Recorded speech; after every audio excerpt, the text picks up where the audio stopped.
hamısının üzündən təbəssüm əsri olmasın. Çox məsuliyyətli bir zabit idi. Çox savadlı idi. Öz peşəsini həqiqətən ürəkdən sevirdi. Mənə deyirdi ki, bir də mənə bir şey olsa sən heç zaman ağlama. Çünki sən hərbiçi anasısan, bunu heç zaman unutma. 14 yaşından hərbiyə getdi. Naxçıvanskini oxudu.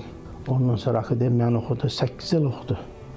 8 ildən sonra Naxçıvana ezamiyyət olundu. Ora hərbi düşdü.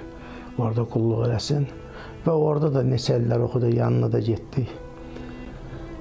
İlqar Mirzəyevin zabiti olmuşdu. Əsl zabit kimi yetişmişdi. Hər cəhətdən nizamlı, intizamlı. Bizim 2 övladımız var. Bir bacı, bir qardaş. Əsəd evimizin son 5 idi. Əsəd hələ uşaqlığından seçilən bir uşaq idi. Balam şəhid olandan sonra onun həyat yoluna nəzər saldıqca həqiqətən bir daha şahid oluram ki, mən evimdə vətənə bağlı, vətən sevgisindən böyüyən bir uşaq böyütmüşəm. Əsəd çox əqidəli, çox vicdanlı, körpəlikdən yəni o cür uşaq idi. 92-93-cü illərdə müharibə zamanı kəndə belə yayıldı ki, köç gəlir. Qarabağdan gələn 14 nəfər, atam onları gətirdi, bir otaqlı evimiz vardı ora. İçərisində körpə də var idi, qoca da var idi.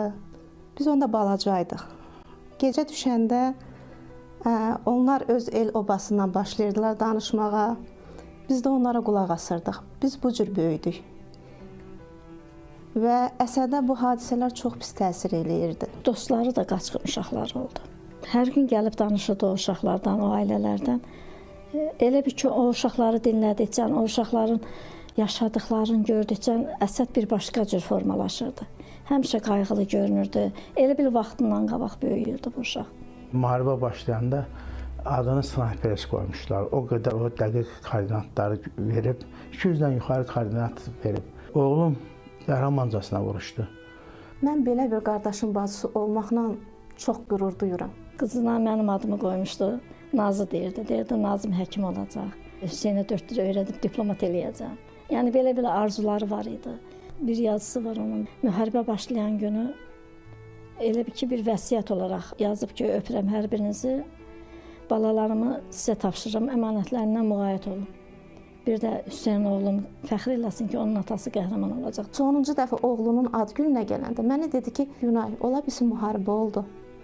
Bu mənim ən böyük arzumdur.